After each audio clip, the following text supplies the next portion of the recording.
Պարոն Կարապետյան, վերջին իրողություն։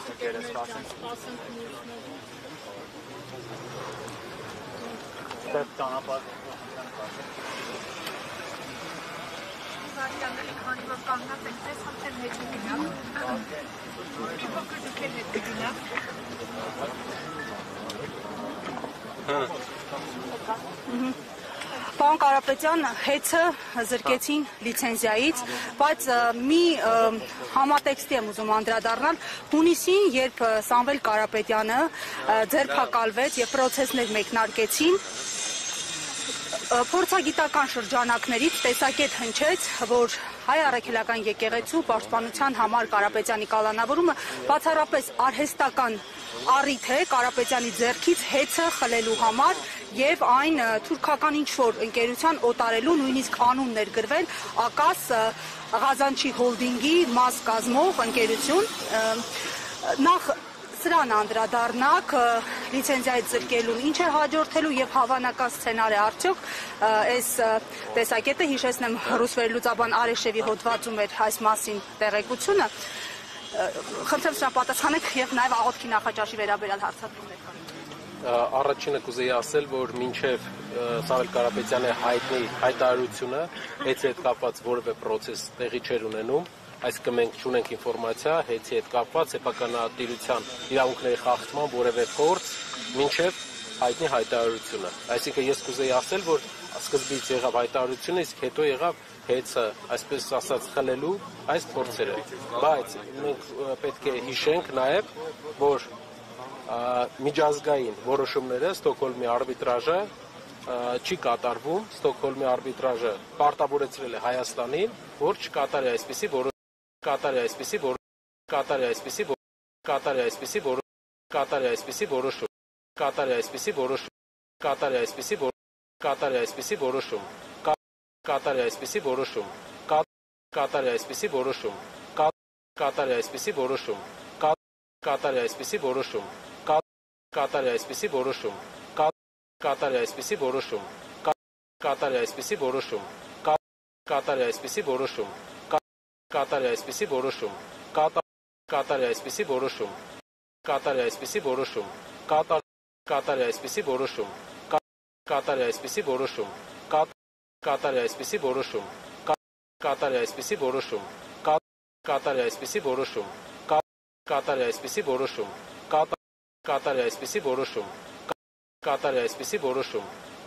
Ունեն գաղափարական մեծ հենք,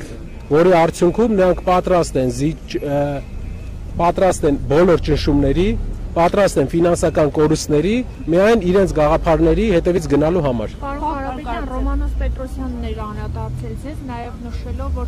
մասնավորապես դուք և Սամվել Կարապետյանը պիտի իրեն շատ շնորհակալ լինեք, որովհետև ինքը հեծում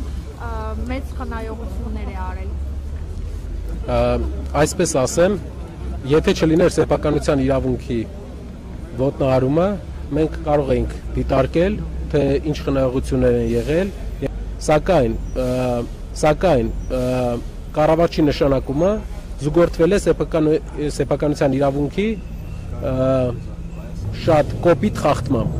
Այդ պատճառով մենք չենք կարող շնորհակալ լինել որևէ մեկին, ով գործիք է հանդիսացել ակամայից թե կամայից, որ Հայաստանում սեփականության իրավունք ոտնահարվի։ Բայց իշխանությունները անդադար հիշեցնում են և նույնիսկ նշել են, որ ձեզ հետ ցանկացել են հանդիպել, քննարկել հենց այս դրվագները։ Մենք չենք դիտարկում օրինական քայլ կառավարչի նշանակումը, այդ իսկ պատճառով հանդիպումը ես ձեռնպահ եմ մնացել հանդիպումից։ Իսկ իշխանությունները նաև հիշատակում են իրավունքի հետ կապված, քննարկեն, հայ համաձայնության չկա, գերակա շահ Իրենք կարող են Հայաստան բոլոր խանութները, բոլոր կրպակները մի օր սկսեն գերակա շահ ճանաչել։ Մենք պետք է հիշենք, որ զարգացած երկիր ունենալու համար գործարարը, ներդրողը պետք է վստահ լինի, որ իր ներդրումը պաշտպանված է։ Հայաստանում մարդկանց մեծ գործարարի ներդրումը պաշտպանված է, թե չէ։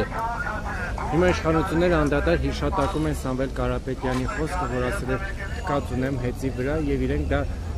մեջբերում են անդադար։ շատ կարևոր է, որ որևէ ակտիվ, որևէ ընկերություն, որևէ չափի գումար Սամվել Կարապետյանի համար կարևոր չէ այնքան, ինչքան իր համոզմունքները, իր ասածը այդ ձևաչափով կարելի է ընկալել, ու մենք ընկալում ենք այդպես։ Իրենք մի բան պետք է ասեն, դա են ասում։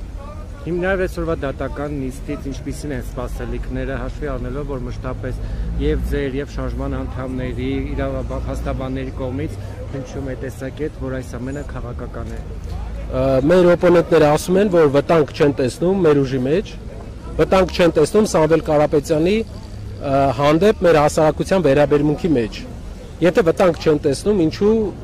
բաց չեն թողնում Սամվել Կարապետյանին։ Ինչու են տենց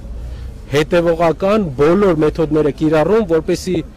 ինչքան հնարավոր շատ նրան պահեն կալանքի տակ։ Ես կարող եմ ասել մի պատճառով իրենք վախենում են,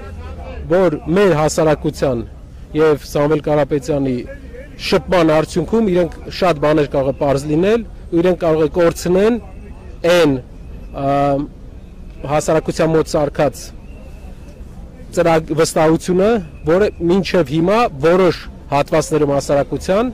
իրենք կարողացել են ձեռք բերել ֆեյք նորությունների հաշվին։ Կոմիտեի ղեկավարը նշում էր, որ իրենք օպերատիվ այլ տեղեկություններ ունեն, որ իրենց համար հիմք չի հանդիսացել միայն մեր ձևով եկեղեցու գործերի մասնակցություն ունենալ արտահայտությունը։ Կարծում եմ 6 ամիս քրեական գործի շրջանակներում իրենք պետք է այդ օպերատիվ տեղեկությունները բացեին, որ մենք տեսնենք։ Պարոն Կարապետյան, եթե պատասխանեցիք աղոթքի նախաճաշի վերաբերյալ, դրան նախորդած ձեր այսպես աղմկահարույց հարցազրույցի վերաբերյալ, որքանով ինձ է հայտնի, համենայն դեպս մի քանի աղբյուրներ փոխանցել են, որ հենց ձեր հարցազրույցից հետո է նաև դիրքորոշում եղել շատ մասնակիցների կողմից մերժել իշխանություններին եւ չներկայանալ իրենց օրակարգով Հայաստանի Հանրապետությունում։ Կխնդրեմ նախ մեկնաբանեք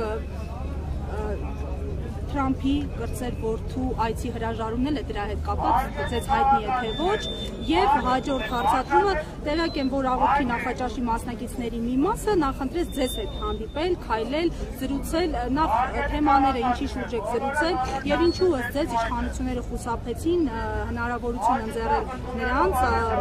այցելել ԿԿՀ-ներ եւ մեր սրբազաններին նաեւ Սամվել Կարապետյանին։ Ու հարցը բաժանենք երկու մասի, նախ հարցազրույցի հետ կապված նրա ազդեցությունը։ Հարցազրույցը ընդհանուր առմամբ 4.5 միլիոն մարդ է նայել, մեր ոստիկանական գործընկերները անվճար էր, իհարկե անվճար էր, որ դուք հասկանաք, Թաքեր Կարլսոնի տարեկան պայմանագիրը Twitter-ի հետ 88 միլիոն դոլար է, չեմ կարծում, որ ինչ որ վճար նրան կհետաքրքրեր իր հարցազրույցների շրջանակներում կարևոր ինֆորմացիա տալու զուգահեռ։ Հարցազրույցը դրա հետևանքները եւ աղոթքի նախաճաշի մասնակիցների այցը։ Հարցազրույցի հետևանքը 4.5 միլիոն մարդ աշխարհում դիտել է, հիմնականում Ամերիկայի մեր հայրենակիցներն են դիտել եւ դրա արդյունքում մենք կարող ենք ասել ոչ միայն մեր հայրենակիցները, ընդհանուր ամերիկացիները, որ Ամերիկայի հասարակության մեջ, կոնսերվատիվ հասարակության մեջ կա շատ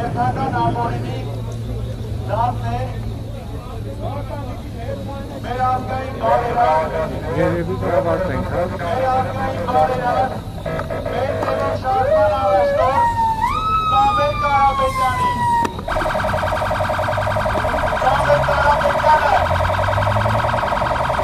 արդեն 150 օրեն շարունակեք լսել։ Իսկ պայքարում է մեր ազգային արժեքների համար։ ուզեք մի քիչ հետո։ Արդեն 150 Հավատին հասցրեք ավարտենք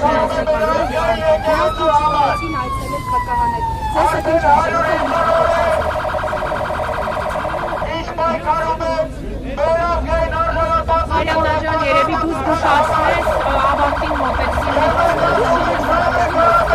Հնարավոր է 5 րոպե շարունակել այստեղ 5 րոպեից Կողքիրեք